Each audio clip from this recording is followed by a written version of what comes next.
I'm continuing my reading, and what I'm doing in this series is to read through the entire standard works of the Church of Jesus Christ of Latter-day Saints. This consists of the Bible, the Book of Mormon, the Doctrine and Covenants, and the Pearl of Great Price. I am reading in a chronological order of events, not according to publication or volume, so I will be skipping around a bit as I move along. Right now, I am reading in the first book of Samuel. The people have now asked for a king, and God and Samuel have acquiesced to their request. So this is going to be 1 Samuel chapter 9. Let us get to it. Saul, the son of Kish, a Benjamite, is a choice and goodly person. He is sent to seek his father's asses. The Lord reveals to Samuel the seer that Saul is to be king. Saul goes to Samuel and is entertained by him. This is an interesting story. A little long, but let's see if we can get through it in one reading. And there was a man of Benjamin, whose name was Kish, the son of Abiel, the son of Zeror, the son of Bechorath, the son of Aphiah, a Benjamite, a mighty man of power.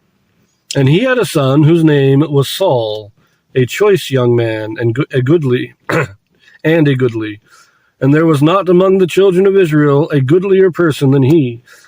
From his shoulders and upward he was higher than any of the people. And the asses of Kish, Saul's father, were lost. And Kish said to Saul his son, Take now one of the servants with thee, and arise and seek the asses. Now, a brief pause here. We got to talk. When it says he was a goodly man, this is talking about I think largely physical looks.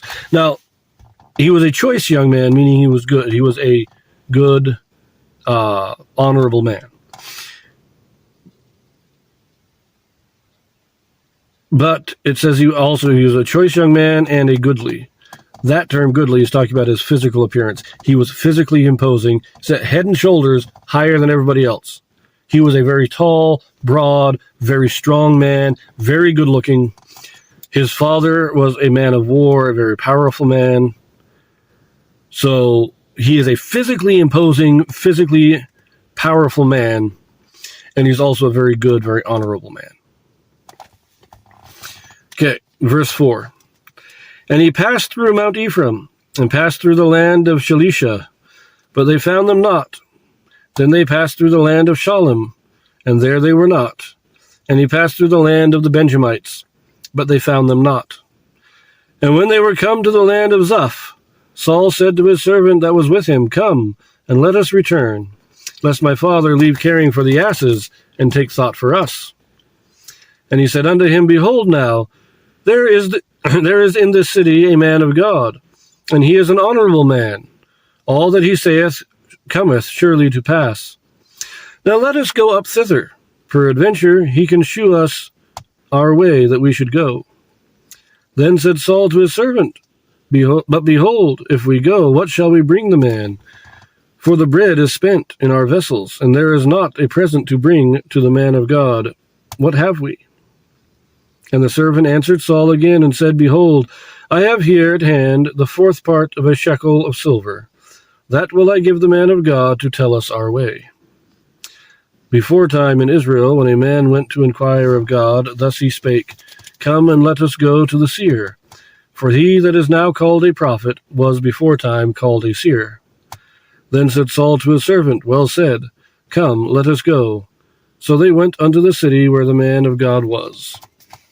Yeah, they're searching the asses. They travel to various places. They're probably gone for several days. From all the traveling, they're probably going, 20, 30 miles a day trying to find these animals and don't find them. Eventually, as he says, they get a little concerned that they've been gone so long that Kish might be worrying about them instead of the animals now. And it's the servant's idea to go talk to Samuel about it. He says, well, before we go home, we're nearby where Samuel is. So let's go talk to him. Now, the gift. This isn't saying... So this isn't a tradition that the prophets took money in exchange for prophesying. It's not like they were being paid. They weren't hiring themselves out. This wasn't how it worked. But people did think, and it was a custom, that if you're going to take the prophet's time, then you, because they don't call it a,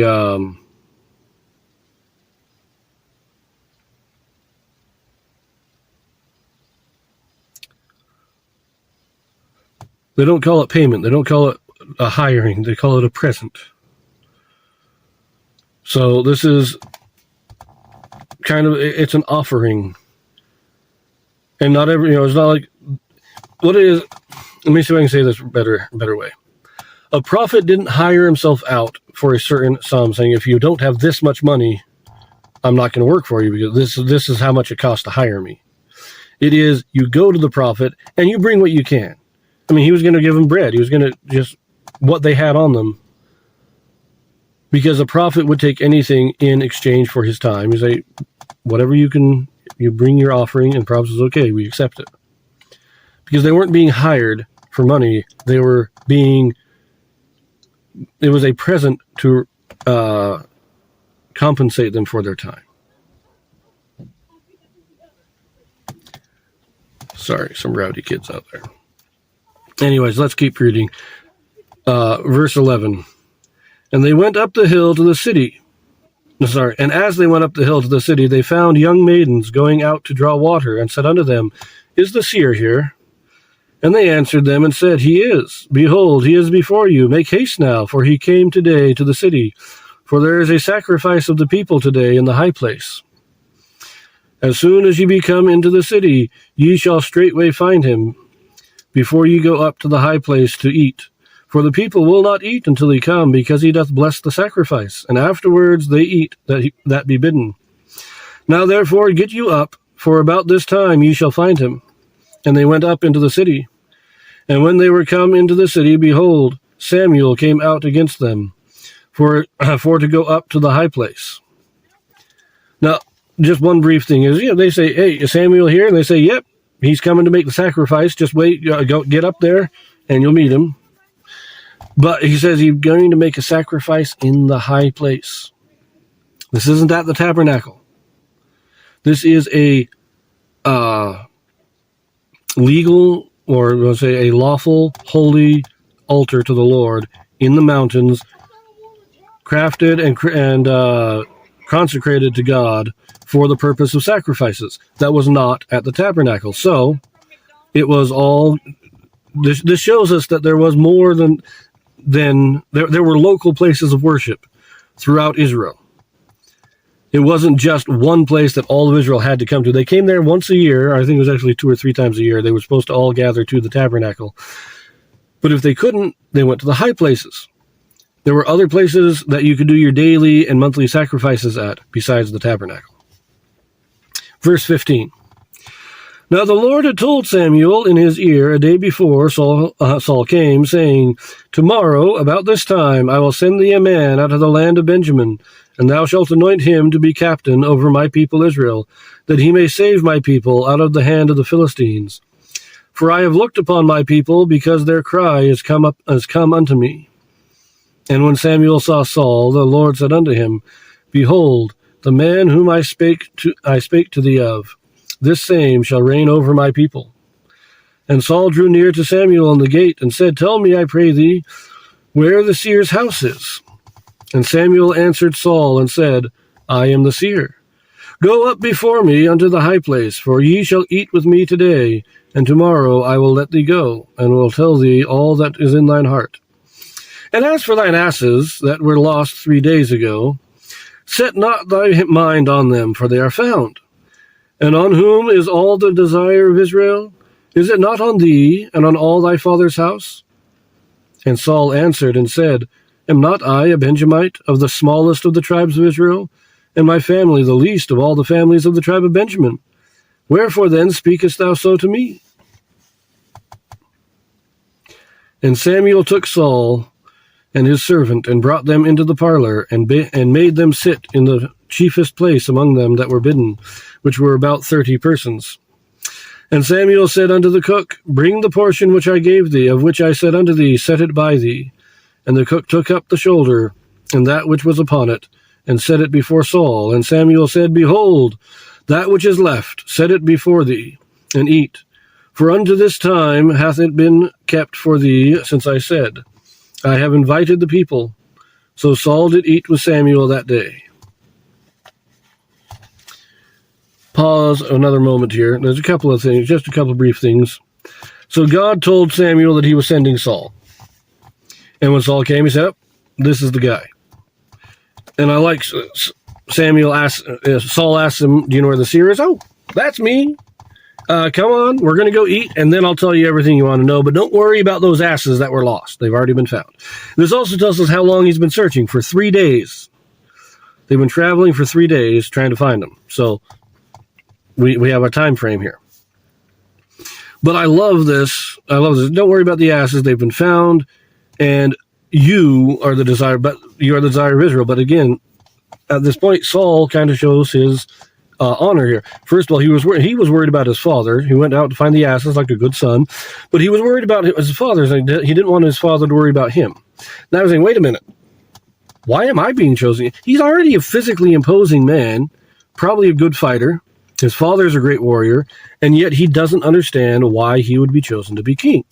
Because that's when he says and on whom all is all the desire of Israel. That's what he's talking about. He's saying, you're the one that they want. They all wanted a king, and you're going to be it.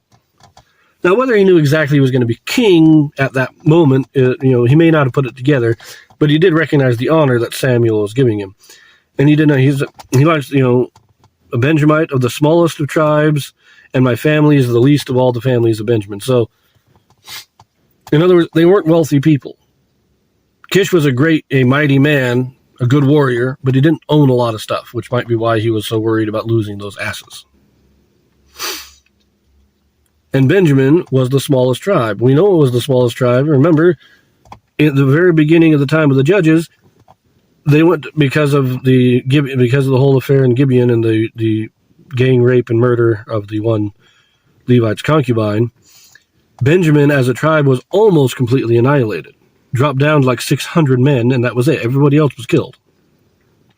This is 300 years later, so those 600 men, having gotten themselves wives, very immorally, but they got themselves wives, they've built the tribe up again, but they're still the smallest tribe. So, you kind of see at the beginning, Saul is he's an honorable man, and he is somewhat humble, but we will see how it progresses here. I also like that Samuel saved him the best meat. That's a fun little detail. So, verse 25. And when they were come down from the high place into the city, Samuel communed with Saul upon the top of the house. And they arose early, and it came to pass about the spring of the day that Samuel called Saul to the top of the house, saying, Up, that I may send thee away. And Saul arose, and they went out both of them, he and Samuel, abroad. And as they were going down to the end of the city, Samuel said to Saul, Bid the servant pass on before us. And he passed on. But stand thou still a while, that I may shew thee the word of God. So,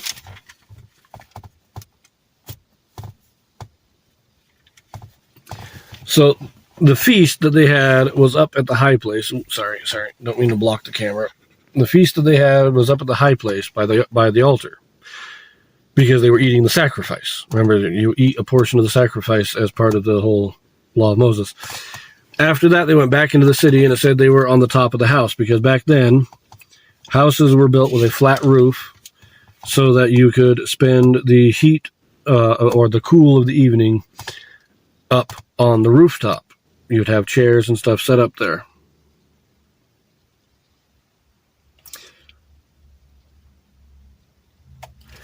And just at dawn, Samuel calls them and they start leaving the city. And now we're going to leave it there. So we will pick it up in the next chapter.